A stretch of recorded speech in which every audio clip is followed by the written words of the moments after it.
చిరు వెళ్ళిపోయాక రోజా ఒక్కతి ఎలా ఉంటుందండి అని చెప్పేసి కామెంట్ సెక్షన్లో చాలామంది నన్ను అడుగుతూ ఉంటారండి. మా రోజాకి తక్కువ మంది ఉన్నారనుకున్నారా ఫ్రెండ్స్?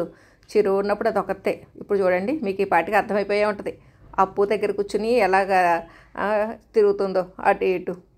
ఇలాగా బాగానే టైంపాస్ అయిపోతుందండి మా రోజాకి. చాలామంది మిత్ర బృందం తయారయ్యారు ఈరోజు. వారిలో కొంతమందిని పరిచయం చేస్తున్నాను. అంటే నాకు తెలిసిన వాళ్ళండి, నాకు తెలియకుండా ఇంకా చాలామంది ఉండొచ్చు. చూడండి ఈ వీడియో. నమస్తే, నా పేరు శేషకుమారి. మా ఛానల్ ఎర్ర గార్డెన్స్కి స్వాగతం అండి. మా రోజా ఇల్లు ఇదివరకు చిరు రోజా రెండు ఇక్కడ చక్కగా తిరగడం, మేతమేడు ఇవన్నీ చేసేవి కదండి. ఆ చిరు అలాగా వెళ్ళిపోవడంతో ఇక రోజా ఒకతే మిగిలింది. ఇప్పుడు రోజా ఎలా ఉంటుంది, ఎలా టైం స్పెండ్ చేస్తుంది, ఇవన్నీ కూడా ఈ వీడియోలో చూపిస్తాను. ఎందుకంటే చాలామంది కామెంట్ సెక్షన్లో మీ రోజా సింగిల్ అయిపోయింది కదండి, ఎలా ఉంది ఏంటి అని అడుగుతున్నారు. అందుకని ఈరోజు ఈ వీడియో షూట్ చేస్తున్నాను. ఆల్రెడీ కొన్ని పాత వీడియోస్ తీశానండి మా రోజా తిరుగుతున్నవి ఇవన్నీ, అవి మీకు చూపిస్తాను. అప్పుని తీసుకొచ్చిన ఫస్ట్ డే అయితే రోజా గోల చూడాలండి, చాలా గట్టిగా అరిచేసింది. ఆ టైంలో నేను కొంచెం బిజీగా ఉన్నాను. ఆ సౌండ్లు ఇవన్నీ నాకు, అంటే దాని అరుపులు ఇవన్నీ షూట్ చేయడానికి అవ్వలేదు. ఆ తర్వాత మెల్లిగా అలవాటు పడిందండి. ఈ అప్పు కూడా ఇంకా అంటే కేజ్ కూడా మేము డిఫరెంట్ ప్లేసెస్లో పెడతా ఉండేవాళ్ళం. ఈ రోజా ఉన్న ప్లేస్కి దగ్గర పెట్టామనుకోండి, ఆ రోజా కూడా చక్కగా దాని పక్క నుంచి మెల్లిగా నడుచుకుంటూ వెళ్ళిపోయేది. చూడండి వస్తుంది ఆ సందులో మొత్తం. ఇప్పుడు ఇది వరకు అయితే చిరు ఉన్నప్పుడు జస్ట్ ఈ కేజ్ ఏరియాలోనే, అంటే వాటి నెట్టు ఆ ఫ్రంట్ ఏరియాలో తిరిగేదండి. ఇప్పుడు చిరు వెళ్ళిపోయాక మొత్తం ఇల్లంతా రౌండ్ వేస్తుంది, తందే రాజ్యంగా తిరుగుతుందండి. ఇదిగోండి, అప్పుని చూసినా ఇప్పుడేం భయపడట్లా. దాని పని దాందే, దీని పని దీందే. కానీ మధ్య మధ్యలో వచ్చి పలకరిస్తూ ఉంటుంది. చూశారు కదా, స్టార్టింగ్లో దాని పక్కనే తిరుగుతూ ఉంది. అలాగా మొత్తానికి భయం అనేది మెల్లిగా తగ్గిపోతుందండి. ఈ అప్పు కూడా చక్కగా గెంతుతుంది. చూసారా, ఈ అప్పు వీడియోస్ కూడా చాలా ఉన్నాయండి. మెల్లిగా నేను అప్లోడ్ చేస్తాను 1 by 1. దాన్ని ఆల్రెడీ పంపించేశాం కదండి. పాత వీడియోస్ ఉన్నాయి, అవి పోస్ట్ చేస్తాను. ఇక మా పిల్లలు ఇవి కూడా మా రోజాకి ఫ్రెండ్స్ అండి. చిరు రోజాలకి మేము నాన్ వెజ్ అంటే చేప తలకాయలు, రొయ్య తలకాయలు వేసేవాళ్ళం అండి.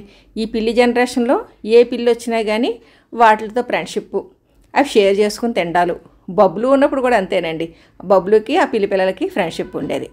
ఇక రాధాగోపీలు, ఈ రాధాగోపీల్ని చూసినప్పుడు అండి మొదట్లో భయపడేవి అవి, అమ్మో అని. ఇప్పుడు అదేమీ లేదు. ఇక్కడ మా గోపి అయితే మెల్లిగా హైబర్నేషన్లోకి వెళ్ళిపోవడం స్టార్ట్ చేస్తుంది.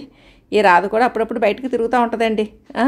ఆ రాధ, గోపి, ఈ పిల్లలు ఇవన్నీ కూడా మా రోజా మిత్ర బృందంలోని సభ్యులండి. వీటికి ఏదో కమ్యూనికేషన్ ఉంటుంది, పక్కనే తిరుగుతూ ఉంటాయి. ఎలా చూస్తుందో చూడండి. అసలు దీనికి ఈ పిల్లలకైతే అస్సలు భయం లేదండి. మొక్కలన్నీ పాడు చేసి పెట్టేస్తున్నాయి, ఆ కుండీల్లోనే పడుకుంటున్నాయి. ఇక అప్పుతో ఫ్రెండ్షిప్, ఆ పైన ఆ మెట్ల దగ్గర పెట్టినా ఎక్కడ పెట్టినా వచ్చేసి ఒకసారి పలకరించేసి వెళ్ళిపోతూ ఉంటుందండి. ఆ అప్పు కూడా ఇది వచ్చినప్పుడు కొంచెం చూసారా దగ్గరగా వచ్చింది, ఆ గ్రిల్కి దగ్గరగా వచ్చి దీంతో ఏదో కౌలు చెప్తుంది. వీటికి ఆ పక్షి భాషలు ఏవో ఉంటాయి కదండి. యాక్చువల్గా రోజా అసలు చాలా పిరికిదండి. ఇప్పటికైనా సరే మేము పట్టుకుందామంటే రాదు. రాత్రి పడుకోవడానికి, అంటే మామూలుగా అయితే కోళ్ళు గూడి దగ్గరికి వెళ్ళిపోతాయి కదండి, ఇది వెళ్ళదు. ఒక ఫిక్స్డ్ ప్లేస్లో ఉంటుంది, దాన్ని పని కట్టుకుని పట్టుకుని రూమ్లో వేస్తున్నామండి. సాయంత్రం అయితే ఇదో పెద్ద పని. అంతకంటే పెద్దగా ఏమీ ఇబ్బంది ఉండట్లేదు. ఏదో అటు ఇటు తిరుగుతా బాగానే టైంపాస్ చేసేస్తుందండి. అసలు వదిలేద్దాం, దీన్ని కూడా ఎవరికైనా అప్పచెప్పేద్దాం అనుకున్నామండి రోజాను కూడా. అంటే సింగిల్గా ఏం చూస్తాము, ఏం మెయింటైన్ చేయగలము అని ఆలోచించాము. ఎందుకంటే చిరును రోజా చాలా అటాచ్మెంట్ తోటి ఉండేవి. ఇది అంతా పిరికిగా ఉండేది అనుకుంటే ఇంక మెల్లిగా అలవాటు పడిపోయిందండి. అదిగోండి ఆ బయట ఆ బాత్రూంలోనే పడుకోబెట్టేస్తాము. గుడ్లు పెట్టాలనుకున్నప్పుడు మాత్రం ఇదిగోండి ఆ బట్టల గంపలో కూర్చుంటుంది. ఆ గుడ్డు పెట్టాక ఇది చేసే హడావుడి అంతా ఇంత కూడా కాదండి, గోల అరుస్తుంది అనమాట. మనం వచ్చి ఆ గుడ్డు చూసేదాకా ఊరుకోదు. బట్టలో ఆ లెవెల్ వరకు బట్టలు ఉంచుతున్నామండి. ఏం చేయమని చెప్పండి. మా రోజాతో వచ్చిన తిప్పలు ఇవన్నీ. ఇలాగా గుడ్డు పెట్టేశాక ఇంక వెళ్ళిపోద్దండి. వెళ్ళిపోయిన తర్వాత ఇంక అరుస్తుంది అనమాట.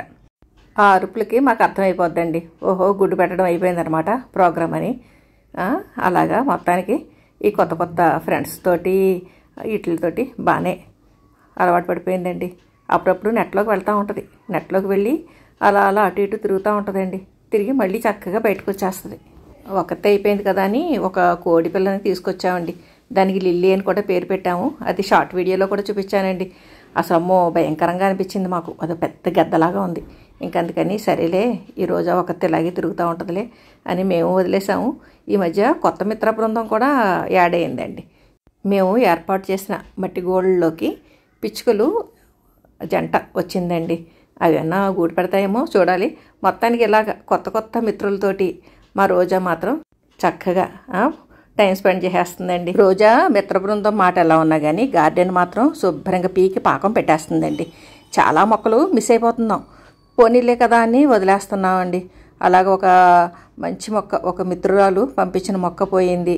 అలాగే నేను పంపించాలి అనుకున్న మొక్కలు కూడా పీకి పాకం పెట్టేస్తుందండి. కోళ్ళు నైజమే అది కదా, మొక్కలన్నీ పీకి పాకం పెట్టేయడం. పురుగు పుట్ర కోసం కింద ఆకులన్నీ కూడా అలాగే వదిలేస్తున్నామండి. మరి ఇష్టంతో పెట్స్ పెంచుకుంటున్నప్పుడు ఇటువంటివన్నీ కూడా భరించక తప్పదు కదండి. మా రోజా నాశనం చేసిన మొక్కలు నేను నెక్స్ట్ వీడియోలో చూపిస్తానండి. ఇటువంటి ఎక్స్పీరియన్సెస్ మీకు కూడా ఉంటే కామెంట్ సెక్షన్లో తెలియజేయండి. సర్వే జనా సుఖినో భవంతు. Please like, share and subscribe my channel.